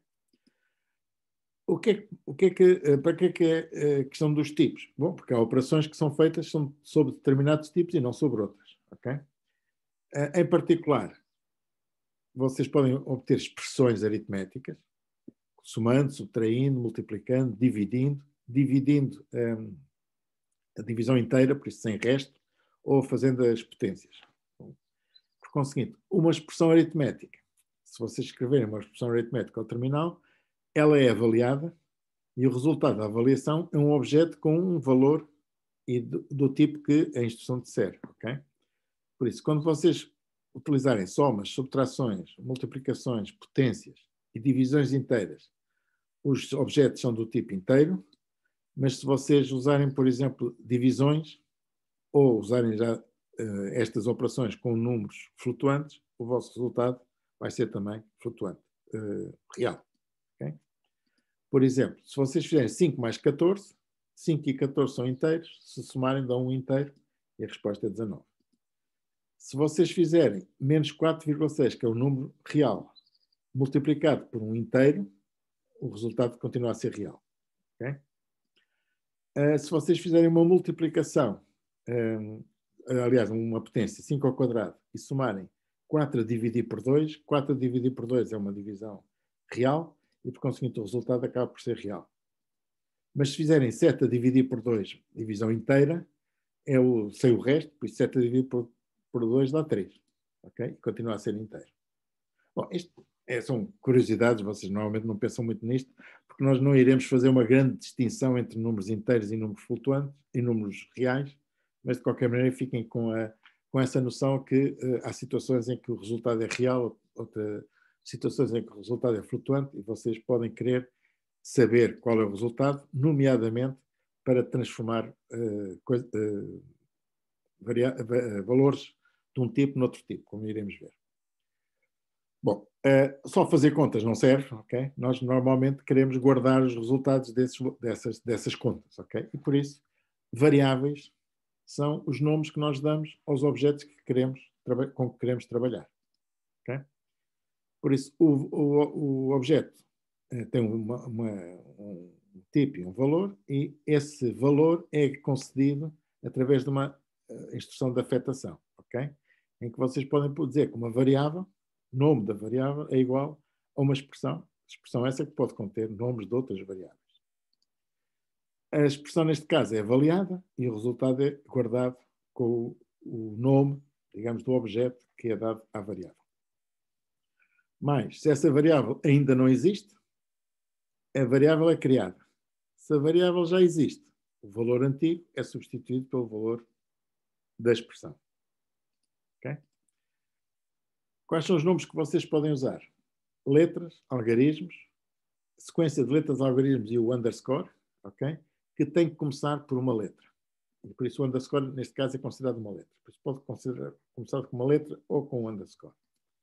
Por exemplo, X é uma letra, taxa máxima é um conjunto de letras com underscore, valor mínimo, por isso, normalmente as variáveis devem ter valores devem ter nomes que a gente consiga perceber, e há duas convenções normalmente que são usadas para escrever nomes complexos. Uma é intercalá-los com o underscore, outra é começar com letras grandes, letras pequenas e letra grande para começar a palavra seguinte, como está aqui. Podem ter Y-num, por isso neste caso tem letras e tem números, tem uma letra e tem um número, e é preciso ter atenção que no Python é feita a distinção entre maiúsculas e minúsculas. Por isso a variável soma e soma, com letra grande, são diferentes. Ok, vamos ver aqui alguns exemplos. Imaginem que vocês querem obter o valor de x como sendo a soma de 1 mais 3. Vocês fazem isso ao terminal, dizem x igual a 1 mais 3 e não acontece nada. Okay? Não acontece nada porquê? Porque o valor do x só é mostrado se for explicitamente solicitado. Ou seja, vocês agora podem dizer, então quanto é que vale o x? E a resposta será 4. Podem fazer esta pergunta, uma vez sabendo o valor de uma variável, podem usar a variável numa expressão, por isso 2 elevado a x, ou 2 à quarta, será 16. X igual a y. Esta tem um truque. X igual a y, em matemática, estamos a dizer que o x é igual, estamos a perguntar se o x é igual a y. Neste caso, não é isso que está a acontecer. Neste caso, isto é uma operação de afetação como esta, e o que diz é que o valor do y vai ser transmitido para a variável x. E, por conseguinte, o x que valia 4, depois desta operação, passa a valer 16. Ok? Mas, o que acontece se vocês fizerem x igual a x mais 2,0? matematicamente parece um disparate. Não é? X não pode ser igual a X mais qualquer coisa. Mas este igual não é uma igualdade, é uma afetação. Quer dizer que o antigo valor de X é somado com 2 e o resultado passa a ser o novo valor do X. Ou seja, se o X valia 16 neste instante e era um inteiro, como vocês somaram um número real, obtém um número real, neste caso 18.0, e este ponto 18.0 passa a ser o novo valor da variável X. Ok? Bom, isto é muito simples, não tem nada que saber, mas é preciso ter atenção que, fundamentalmente, este igual não é uma igualdade, é uma afetação. A igualdade existe, eu posso perguntar se o X é igual ao Y, mas não é com um igual, é com 2 iguais. E a resposta será verdadeira ou falsa. Mas já lá iremos. Ok, por isso, como viram, no CPU, nós quando estávamos a ver as instruções do CPU, eles tinham tinham endereços de memória onde estavam os dados. Okay? Neste caso, em Python e nas linguagens de alto nível, esses endereços são o nome das variáveis. Ou seja, ele sabe que a variável X está numa determinada posição de memória. Okay? E por isso o valor do objeto é guardado em memória e o programador não precisa de conhecer os endereços das variáveis do programa, porque isso é controlado pelo próprio Python. Quando vocês dizem x igual a 7, ele cria uma variável x, vai buscar uma posição de memória que esteja livre e coloca lá o valor de x, e quando vocês quiserem saber qual é o valor de x, ele vai a essa posição de memória e ele tem um dicionário entre posições de memória e nomes de variáveis. E por isso, em vez de, quando vocês fazem x igual a 3 vezes 6, se calhar o que ele faz é pegar no x,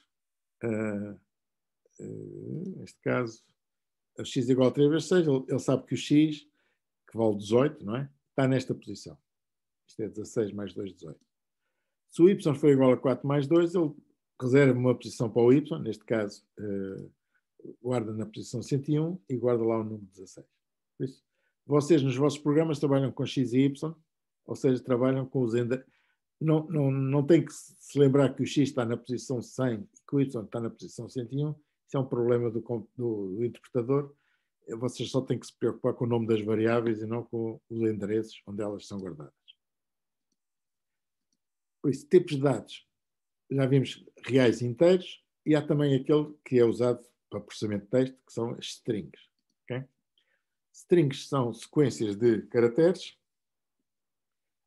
que representam maiúsculas e minúsculas, algarismos, sinais de pontuação, etc. Cada caractere é armazenado no computador com uma sequência de bits, tipicamente 8 bits. No caso depois iremos falar depende das codificações. A codificação mais normal, que é o ASCII, são 8 bits. Por isso, uma string é uma sequência de caracteres e em Python escreve-se a sequência de caracteres entre plicas ou parênteses. Okay? Por isso, se vocês tiverem S igual a estudante da FCT ou União, okay? Isto é uma variável que é do tipo string e cujos valores são este conjunto de caracteres. Okay? Se vocês perguntarem, enfim, ele vai guardar estes caracteres, cada um dos caracteres eventualmente em memória, e ele sabe que o S tem estas posições de memória toda onde estão os caracteres. Okay? Se vocês perguntarem o que é o S, a resposta é esta, da FCT-UNL. Ok? Por isso, as variáveis podem não ser números apenas, podem ser conjuntos de um caractere ou conjuntos de caracteres. Notem que x igual a ABC é muito diferente de x igual a ABC como está. Se o x for igual a ABC entre plicas, quer dizer que a variável x é uma string com 3 caracteres, A, B e C. Ok? Se x for igual a ABC, quer dizer que tem que existir antes uma variável chamada ABC e o valor de x passa a ser o valor que essa variável teria. Ok? Por isso, se vocês fizerem x igual a ABC, ele não tem problema nenhum, diz que o x é ABC. Se vocês disserem que o x é igual a ABC, e se esse ABC não existir ainda, vocês não criaram nenhuma variável chamada ABC, okay? O que ele vai fazer é que dá um erro. diz, não posso associar o x a uma variável que não está definida. Okay? Mas posso dizer que o ABC vale 6,7 e depois dizer que o x é igual a ABC. E nessa altura o x passa a ser 6,7. Okay? Por isso, em expressões com variáveis, as variáveis têm que estar definidas antes de ser utilizadas, senão obviamente dão erros. Conversões de tipos. Isso, mais à frente, quando usarem fecheiros, vai ser importante. Vocês podem ter uma string e dizer qual é o número correspondente à string. Okay? Por exemplo, string ponto, aliás, aplicas 12, isto não é um número. Isto é um conjunto de 2 caracteres. O caractere 1 e o caractere 2. E, por conseguinte, vocês, se quiserem transformar isto num número, têm que escrever esta função. Tem que chamar a função e dizer qual é o inteiro correspondente a esta string. E a mesma coisa para vírgula flutuante. Ou vice-versa. Se vocês tiverem um número qualquer, podem dizer que eu quero transformar este meu número num conjunto de caracteres. Normalmente para escrever num fecheiro. Ok? E por isso, se vocês quiserem a string correspondente a 1, 2, 3, 4, ele vai criar um objeto, plica, caractere 1, caractere ponto, caractere 2, caractere 3, caractere 4. Ok? Acho que estamos a acabar. Por isso, imaginem que vocês têm um determinado objeto inteiro e querem saber o que é que podem fazer com o inteiro. Okay? Vocês utilizam a função dir. Okay? Por isso, há um conjunto de funções que têm uns nomes próprios, que são internas, mas podem usar, depois irei ver. Okay? Algumas instruções que estão definidas. Por exemplo, em caracteres, vocês podem transformar todas as letras de maiúsculas em minúsculas. Quer dizer, se o S for a string, se vocês aplicarem a função lower, passa a string para letras pequenas ou para letras grandes. Ou seja, por exemplo, imaginem que tem aqui esta string S. Na FCT9 tem letras, tem caracteres minúsculos e caracteres maiúsculos. Já estão a ouvir ou não? Ouvi um corte. Sim, mas eu não. Pode só repetir a parte do S e a seguir o que vem, a palavra que vem a seguir é que eu não percebo muito. Ou seja, isto é uma maneira de representar funções, dizer assim, transforma a variável S em letras minúsculas neste caso, ou em letras maiúsculas. Ok? Este exemplo. Imaginem que vocês definiram S como sendo esta string, na FCT9.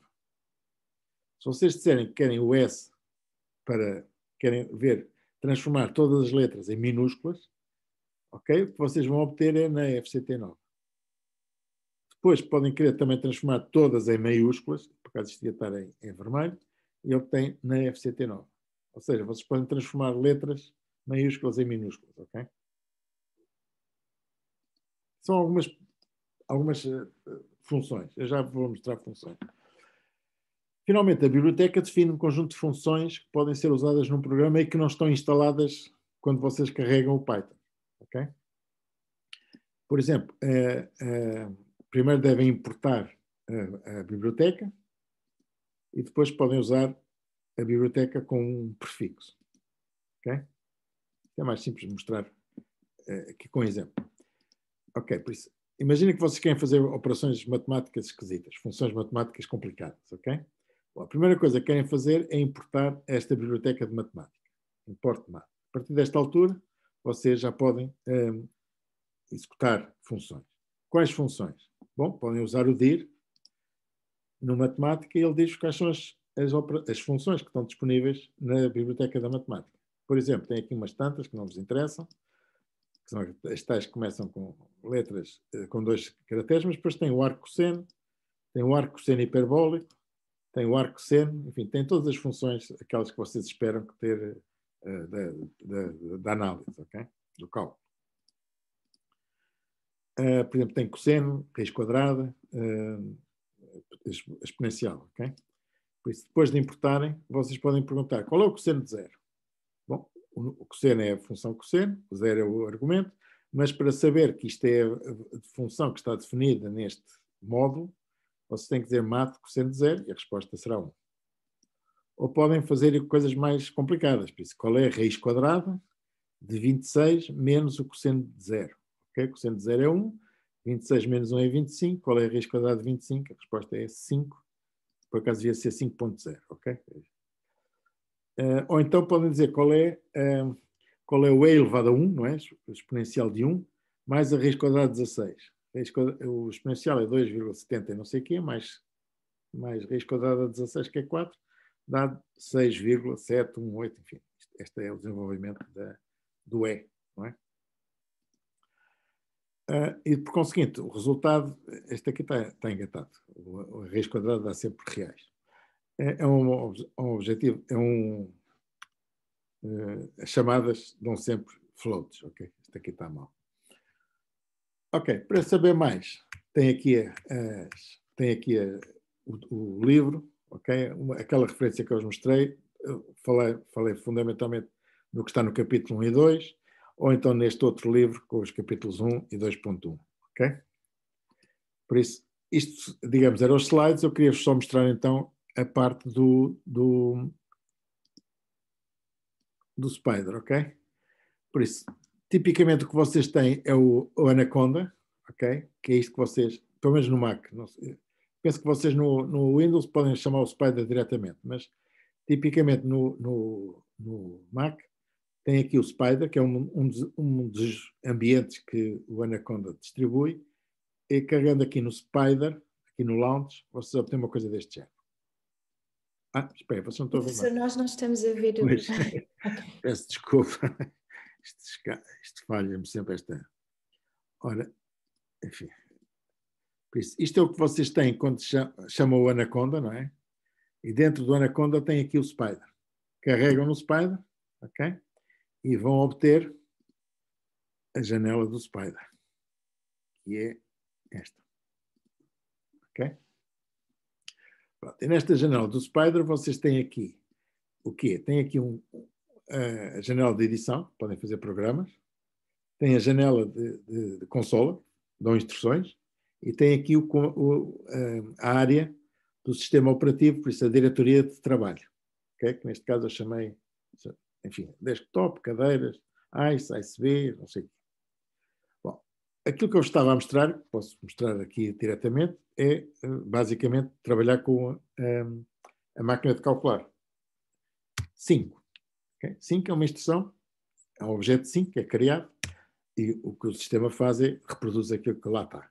Okay?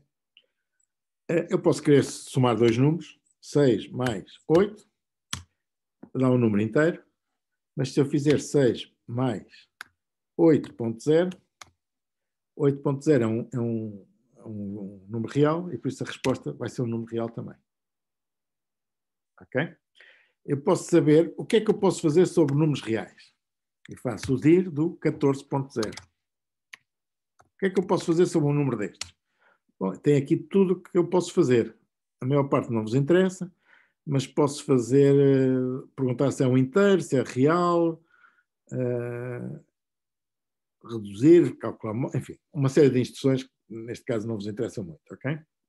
Mas interessa-vos mais, por exemplo, se eu disser que o S é uma string, por exemplo. Onde é que está aquilo? Isto é uma string. Ponto. Ok? Cá está o S. E agora podem perguntar, o que é que eu posso fazer sobre o S? Fazem dir S. E tem aqui uma data de coisas, okay, que nós iremos ver, mas, por exemplo, podemos saber se ele é constituído apenas por letras pequenas, se corresponde a um número, se dá para ver na impressora, por exemplo, um espaço não dá para ver na impressora, ou se é um espaço, ou depois coisas de género split, que é partir a string em vários pontos. Enfim, tem aqui uma série de operações que nós iremos ver a seu tempo, ok? Mas uma coisa é certa.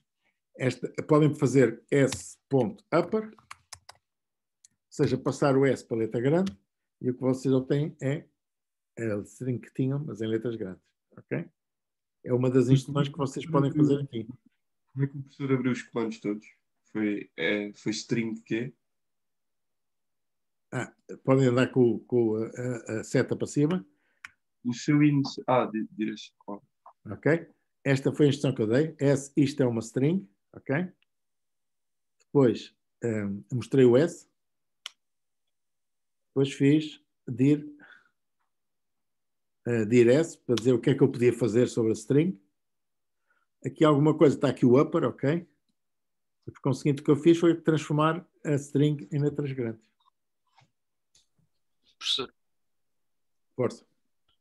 quando nós abrimos o Spider, ele pergunta se nós queremos instalar o Kite, é suposto instalarmos o Kite ou deixar como está. Eu acho que não é preciso. O Windows tem que ser por tentativa e erro, que eu não uso o Windows, não sei, mas julgo que não é necessário. E no Mac, setor, é necessário? No Mac vocês não fazem nada disso. No Mac vocês criam aquela consola que eu vos disse. Cada vez que carregarem na Anaconda têm que ir ao Spider e clicar para lançar o Spider. Não vos pede nada, acho eu. A mim não pede, pelo menos. É sempre aí há sempre versões. A versão que eu tenho, que eu acho que é a versão mais atual, mas posso confirmar. Professor, e todas as coisas que instala quando nós instalamos o Anaconda, só vamos precisar do Spider ou vamos precisar dos outros todos? A partir é só o Spider. Isto são tudo ambientes de programação diferentes, ok? O Spider dá esta interface. Por exemplo, o Jupyter dá outra interface. Há várias interfaces diferentes. Nós vamos trabalhar com o Spider. Mas se quiser, pode explorar as outras. Não? Todas elas funcionam à volta do Spider. Aliás, há umas que até, se não me engano, até funcionam com o R. Exato. Vou só aqui. No Spider, no Spider não, no Anaconda, vocês podem também lançar este RStudio, estão a ver? Que é uma linguagem para estatística, que os estatísticos gostam muito. Ok? Podem instalar o R, ou no caso do Spider, não instalam. No caso do Spider, só lançam o Spider. Estes launches são tudo diferentes, de diferentes formas de Jupyter, por exemplo. São diferentes ambientes de programação, ok?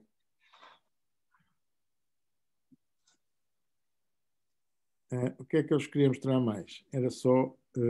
não há assim muito mais a mostrar nesta altura. A parte do mate, ok? Por exemplo, eu quero calcular a raiz quadrada SQRT de 16. Ok? E a resposta é, ele não conhece o SQRT. Porquê? Porque o SQRT não é nativo, não é básico. E para o SQRT ser conhecido, eu preciso primeiro de importar o módulo de matemática. Ok? E agora já posso fazer sim mat.srt de 16 e a resposta dá 4. Ok? Ou quem diz isto, diz o arco cosseno de 16. Bom, cosseno de 16 vocês não fazem ideia do que é, porque isto é em radianos, mas podem fazer o cosseno de mat.pi. Ok? Pi é um número, okay, que está definido na matemática, como sendo pi, 3,14, e o cosseno de 3,14 é 1. Menos 1, aliás. Okay? Ou podem fazer 2π e já dá 1. Okay? Às vezes têm surpresas, como por exemplo seno de 0 ou seno de 2π. Exatamente. Às vezes há aproximações, depois iremos ver como é que ele calcula, e o seno de 2π que devia ser 0 não é bem 0, é 16 zeros, não é? É elevado a menos 16, são 16 zeros seguido de um 2, ou seja, ele não consegue calcular o cosseno de π, ou o cosseno de 2π com precisão infinita, ok? Isso é o que iremos ver. Há erros, há sempre a maneira de calcular, abreviado. Qualquer número irracional tem uma dízima infinita não periódica. O sistema não pode guardar um número infinito de casas decimais, okay? Cortem algum instante e eventualmente fazem algumas aproximações. Concretamente, o π, aliás, o seno, é calculado através de uma função que vocês já devem ter estudado na análise, que é x sobre 1 fatorial, mais x ao cubo sobre 3 fatorial, mais x à quinta sobre 5 fatorial, etc. Não é? Já viram isso? Sim. E por conseguinte, ele faz isso até um certo ponto e para. Quando para, não consegue chegar exatamente ao zero, ok? É mais e menos, aliás, é alternado. Por isso, ela dá sempre um pequeno erro, ou pode dar um erro. Às vezes esse erro consegue-se perceber. Okay? Mas pronto, isso é basicamente a situação com o cálculo matemático, ok? Nas strings vocês podem ter... bem, depois as strings... podem querer fazer... Exatamente, a diferença entre strings é esta. Imaginem que vocês têm S é igual a 23. Ok? Este S, esta variável, não é um inteiro, não é um número, é uma string. E por isso, se vocês fizerem S vezes 2, vocês vão ter uma surpresa, ok? Ele não multiplica 23 por 2, mas S vezes 2, a operação vezes aplicada a uma string apenas duplica, ou multiplica, ok? Se fizerem S vezes 5, aparece 23, 23, 23, 5 vezes, ok? Não tem nada a ver com 5 vezes 23. Se quiserem fazer a conta, o que vocês têm que fazer é transformar a variável S em inteiro. Okay? E agora sim podem fazer o I vezes 5 ou vezes 2 e já dá o tal 46. Okay? Por isso, atenção que quando trabalham com strings, mesmo que elas vos pareça, mesmo que vocês perguntem quanto é que vale a string, e parece... Desculpa, não.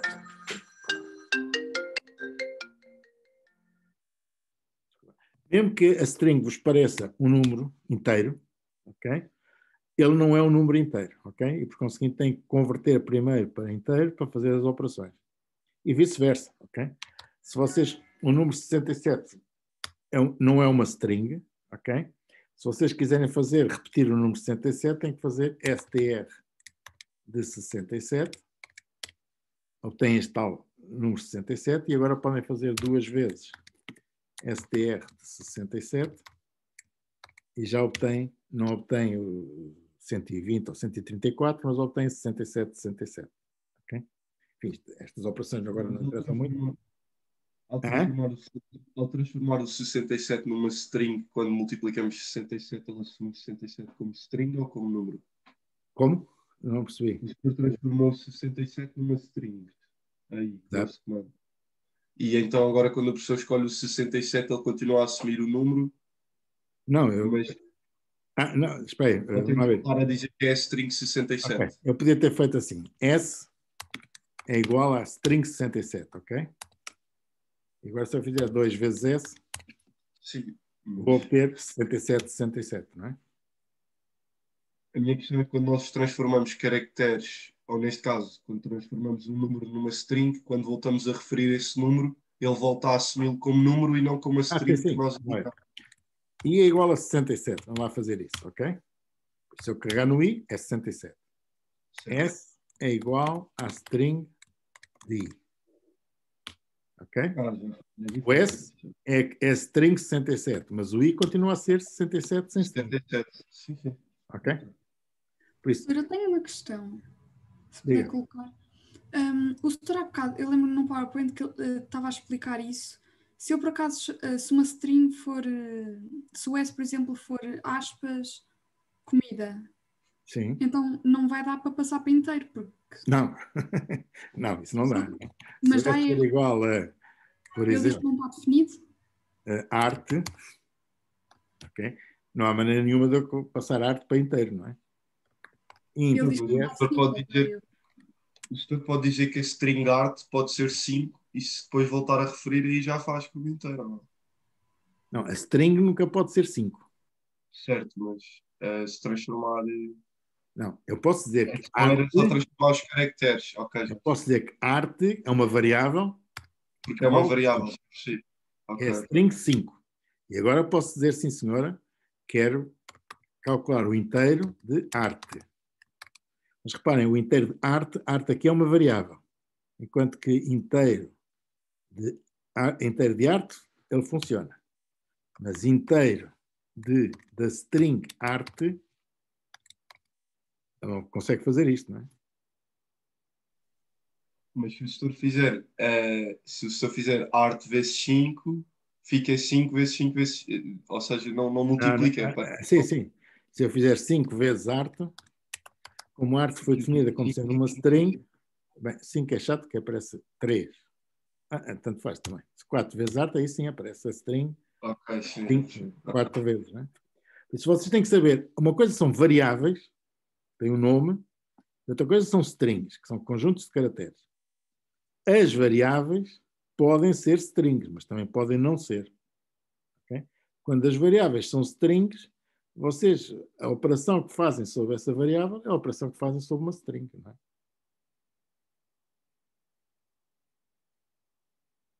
Ok? Bom. Professor, pergunta. O professor consegue alterar as linhas anteriores ou tem de escrever novas? Sempre desenhar? Vocês com a seta para cima e para baixo, vocês vão vendo as instruções anteriores. Ok. Pelo menos no meu. Às vezes acho que conseguem fazer isso. Não é? Conseguem ir para trás, ver qual foi a instrução andando para trás. Já fiz 42. Reparem a instrução, ele vai dando o número da instrução que foi sendo feita. Não é? Aqui neste pequeno interlúdio já fiz 42 instruções. Não é? Já executei 42 instruções. Não é? Mariana? Professor, há pouco quando foi para fazer o upper, para pôr em maiúsculas, Sim. O que é que escreveu? Eu não apanhei. Upper. Não, para aparecer depois as coisas todas que apareceram. Esta é a instrução, não é? Agora escrevo upper. Abrir, fechar parênteses. Ou seja, vai transformar a string arte em letras grandes. Mas antes não se tinha de fazer para aparecer uma série de coisas? Não, basta isto. Quer dizer, se eu fizer S, obrigado. Se eu fizer S igual a arte, ok? Também posso fazer S ponto upper.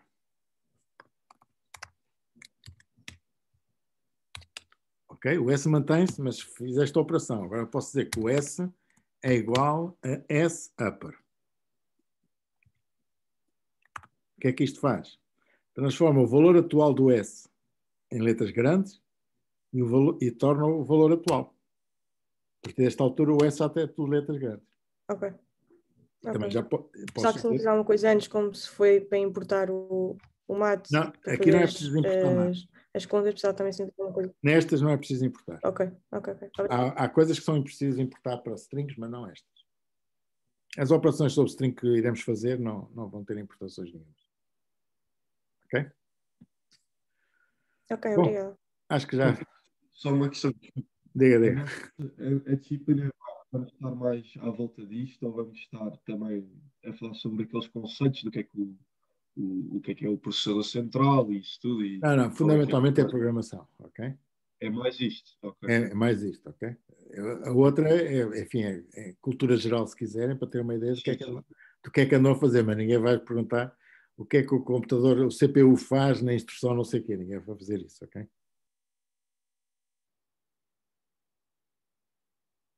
Ok? Bom, acho que vamos ficar por aqui.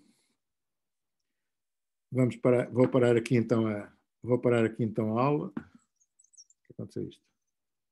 Click to exit. Ok. Deixa eu ver onde é que está aqui. Então, o que aconteceu agora? Desculpem lá isto.